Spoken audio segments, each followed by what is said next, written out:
এই মুহূর্তে তারা একটা জাদুকরী মটকা বের করে এবং সাথে সাথেই পুরো রাজ্য যেন এক মটকায় রূপান্তরিত হয়ে যায়।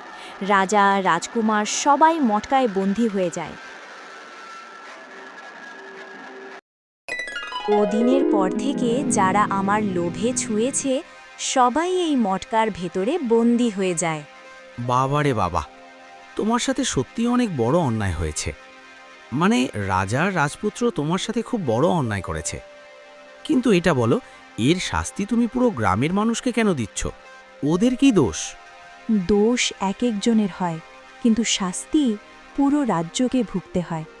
তাই আমার অভিশাপের তাণ্ডব আশেপাশের গ্রামগুলোতে লেগে যায়। কি বলছো তুমি? দেখো, এমন অন্যায় করো না। গায়ের মানুষগুলো দুঃখে কাতরাচ্ছে, কাঁদছে। ৮ বছর ধরে কারো বাড়িতে একটাও বাচ্চা হয়নি, আর তুমি এসব নির্দোষ গ্রামবাসীকে এখানে বন্দি করে রেখেছ। ওদের সবাই পরিবার আছে যারা বাইরে কাঁদছে। কিছুটা দয়া করো। দেখো, তোমার সাথে অন্যায় হয়েছে, কিন্তু তুমি সবাইকে একসাথে এভাবে কষ্ট দিতে পারো না। এটা তো ভুল কথা। তুমি এত করছো, তোমার কি লাভ? আমার কোনো লাভ নেই। আমি শুধু চাই সবাইকে ন্যায় মিলে আর সবাই সুখে থাকুক। তোমার হৃদয় খুব ভালো, তাই সবাইকে মুক্ত করতে চাও। কিন্তু ওদের মুক্ত করার জন্য তোমাকে নিজের জীবন পর্যন্ত দিতে হতে পারে। ভাবো তো, তখনই এই জাদু ভেঙে যাবে। তান্ত্রিক সে আমাকে জাদু দেওয়ার সময় বলেছিল, কেউ যদি সত্যি মন থেকে আমাকে এই জাদু থেকে মুক্ত করতে চায় তখনই এই জাদু ভেঙে যাবে। এবং সত্যি বলছি, আমি নিজেও বদলা নিয়ে ক্লান্ত হয়ে পড়েছি। এত মানুষকে বন্দি করে আমি নিজেও এই জীবন নিয়ে আমি ক্লান্ত হয়ে পড়েছি। এই জীবন থেকে আমিও মুক্তি চাচ্ছি। তো বলো, আমাকে কি করতে হবে? তোমাকে তান্ত্রিক মহারাজের জাদু ভাঙতে হবে। তার জন্য একটা সূর্যমুখী ফুল আনতে হবে, যার গন্ধে আমার ভিতর থেকে ওই জাদু শেষ হয়ে যাবে। কিন্তু সেটা আনতে অনেক ঝুঁকি আছে। ঠিক আছে, আমি সবাইকে মুক্ত করার জন্য এই ত্যাগ দিতে প্রস্তুত আছি। আমি অবশ্যই ওই সূর্যমুখী ফুলটা নিয়ে আসব। তারপর সমীর সেখান থেকে বেরিয়ে পড়ল। কিছুক্ষণের মধ্যেই সে সূর্যমুখী ফুলের বাগানে পৌঁছালো।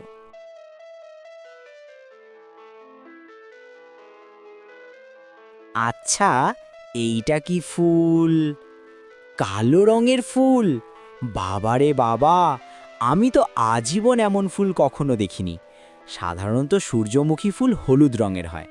যাই হোক, আমাকে এই ফুলটা অবশ্যই ছিঁড়তেই হবে। তারপর সমীর যখন ফুলটা ছিঁড়তে গেল, ঠিক তখনই তার সামনে একটা আলো জ্বলকালো, আর সেখান থেকে এক সাধু বাবা বেরিয়ে এলো। তুমি কেন ওই মেয়েটার সাহায্য করতে চাও? সব ছেড়ে দাও আর তোমার নিজের জগতে ফিরে যাও। আমি তোমাকে এখান থেকে ফিরে যাওয়ার সুযোগ দিচ্ছি। না, আমি ওর ব্যথা দেখেছি, ওর গল্প শুনেছি। আমার মন ভরে গেছে। আমি তাকে আর কষ্ট পেতে দেব না। আমি ওকে এই যন্ত্রণা থেকে মুক্তি দিতে চাই। ভালো, যদি তুমি সারা জীবন তার পাশে থাকতে চাও সত্যি মন দিয়ে, তাহলে বলো। যদি তোমার মনে একটু হলেও কোনো সন্দেহ থাকে, তাহলে তুমি এই ফুলটা ধরলেই শতভাগ ভেঙে পড়বে। হ্যাঁ, যদি তার সঙ্গে সারা জীবন থাকতে হয়, পাশে থাকতে হয়, আমি অবশ্যই থাকব, খুশি খুশি থাকব। ও তো একদম ভেঙে পড়েছে, আর আমি ওকে আর ভেঙে যেতে দেখতে পারবো না। তুমি সত্যিই অনেক ভালো মানুষ। তুমি ওই মেয়ের ব্যথাটা বুঝতে পারলে। সবাই ওর সুযোগ নিয়েছিল, সবাই লোভে ওর কাছে এসেছিল, কিন্তু তুমি প্রথম মানুষ যিনি ওর ব্যথার জন্য এখানে এসেছো। নাও, এই ফুল তুমি নিয়ে যেতে পারো। সাধু বাবা একটা ফুল নিয়ে সমীরের হাতে ধরিয়ে দেয়। তখনই হঠাৎ সেই ফুল কালো থেকে হলুদে বদলিয়ে গেল। কি হলো? এটা তো আগে কালো ছিল, কিভাবে হলুদ হলো?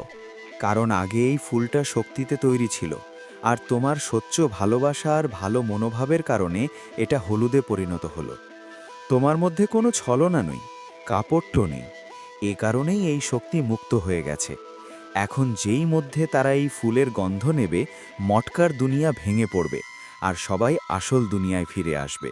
তারপর জোরালো আলো ছড়িয়ে পড়ল এবং সাধু বাবা ওখান থেকে অদৃশ্য হয়ে গেল। সমীর ফুল নিয়ে ফিরে আসতে লাগল। বাবা রে, কিছুক্ষণের জন্য তো আমি ভয়ে কাঁপছিলাম। চল, ভালোই হলো। যা হয় তা ভালোর জন্যই হয়। এখন মাত্র কয়েক মুহূর্তের মধ্যে সবাই মুক্ত হয়ে যাবে। তারপর সমীর ফুল নিয়ে তারার কাছে আসে। তুমি এই ফুলটা এনেছো? আমি কত জনকে পাঠিয়েছিলাম, কিন্তু সবেই সে শক্তিতে বন্দী হয়ে গিয়েছিল। আগে তো মানুষ হতে হবে যে এই ফুলটা নিয়ে ফিরে এসেছে। হ্যাঁ, এখন দ্রুত এটার গন্ধ নাও, তারপর সব ঠিক হয়ে যাবে। নাও। তারা ফুলের গন্ধ নিতেই সঙ্গে সঙ্গে চারদিকে ঝকঝকে আলো ছড়িয়ে পড়ে। মটকার রহস্যময় জগৎ কাঁপতে শুরু করে, আর কিছুক্ষণের মধ্যে পুরো জগৎ ভেঙে গিয়ে অদৃশ্য হয়ে যায়। সবাই ফিরে আসল রাজপ্রাসাদে চলে আসে। যারা গ্রামবাসী ছিল তারাও সবাই ফিরে আসে। তখনই রাজার নজর পড়ল তারার ওপর। তার রাগটা আরও বেড়ে উঠল। আর আমি তোমাকে ছাড়ব না। তোমার সাহস কি করে হলো আমাদের দুনিয়া মুছে ফেলার, আমাদের দুজনকেই পাথরের মূর্তি বানিয়ে নিজের দুনিয়ায় রাখার? এখন থেমে যাও, আমি তোমাকে বলছি, থেমে যাও। তুমি থেমে যাও। তোমার সাহস কি করে হলো এর সঙ্গে এত বড় অন্যায় করার? তোমরা দুজনই এই রাজ্যের রাজা হওয়ার যোগ্য নও। হ্যাঁ, তুমি একদম ঠিক বলছো সমীর। এখন আমাদের সবার কাছে রাজার সত্যি জানা গেল যে এই রাজা আর রাজপুত্র কতটা অন্যায় করেছে এই দরিদ্র তারার সাথে। তোমাকে এর দাম দিতে হবে। রাজা আর রাজকুমার এই দুজন আমাদের রাজা হওয়ার যোগ্য নন। না না না, তোমরা এমন করতে পারো না। আমি একজন রাজা, এই রাজ্যের রাজা, আমি রাজা। তুমি যা করেছিলে তার শাস্তি আমি তোমাকে আমার জগতে ভালো মতো দিয়েছি 8 বছরের মধ্যে, কিন্তু তোমার বাকি শাস্তি গ্রামের লোকেরা ঠিক করবে। বলো গ্রামের লোকেরা, এই দুজনকে কি শাস্তি দেব? এদের কারণে তো তোমরা এতদিন মটকার জগতে বন্দী ছিলে, আর সবাই একটা বন্দির মতো জীবন কাটিয়েছ। এই দুইজনকে যাবজ্জীবন কারাদণ্ড যাওয়া উচিত। আমাদের সবার মতামত একটাই। ঠিক তখনই দূর থেকে গ্রামের মরল মশাই আর কিছু গ্রামবাসী দরবারে ঢুকে পড়ে। আরে আরে, এখানে তো সত্যিই এত মানুষ! আর যারা সবাই চিরতরে হারিয়ে গিয়েছিল তারা সবাই আবার রাজমহলে ফিরে এসেছে। বাহ ভাই বাহ, এটা তো একদম চমকপ্রদ ঘটনা। মরল মশাই, দেখলেন তো, আমি বলেছিলাম না যে আমি করবই। আমি এই মটকার রহস্য উন্মোচন করে ফেলেছি, আর এই রাজার আর রাজপুত্রের কারণেই আমাদের গ্রামে এতদিন ধরে অভিশাপ লেগেছিল, আর কখনো একটা বাচ্চাও হলো না, শুধুমাত্র এই দুজনের জন্যেই। হ্যাঁ, যা আমাদের দাদা বলছিলেন সেটা সত্যি ছিল। মানে এই রাজ্যের রাজার কালো কর্মকাণ্ডের কারণে আমাদের গ্রামের সব কিছু ঘটছিল। আমি কখনো কাউকে বলিনি, কিন্তু আজ সত্য সামনে চলে এসছে। আমার মতে এমন রাজার তো হত্যা করেই দিতে হবে। না না না না না, তোমরা এভাবে করতে পারবে না, এটা ভুল ব্যাপার। সৈন্যরা, রাজা আর রাজকুমারকে নিয়ে যাও এবং আজীবন কারাগারে বন্দী করো, কারণ এই রাজা হওয়ার যোগ্য নন। আরে ছেড়ে দাও আমাদের। আমরা এই রাজ্যের রাজা, আমি রাজা। তোমরা কি করছো? ছেড়ে দাও, এখনই ছেড়ে দাও। আমি এই রাজ্যের রাজকুমার, তোমরা এটা করতে পারো না, ছেড়ে দাও। আচ্ছা, চুপ করো। তোমরা দুজনেই রাজা আর রাজকুমার হবার যোগ্য নও। তোমাদের কারণে আমরা সবাই এতদিন অনেক কষ্ট করেছি, আর আমাদের পরিবারও 8 বছর ধরে পাগলের মতো বসবাস করছে। এর শাস্তি তোমাদেরই পেতে হবে। চলো, আমাদের সঙ্গে চলে এসো। তারপর রাজা আর রাজকুমারকে টেনে নিয়ে কারাগারে নেওয়া হয়।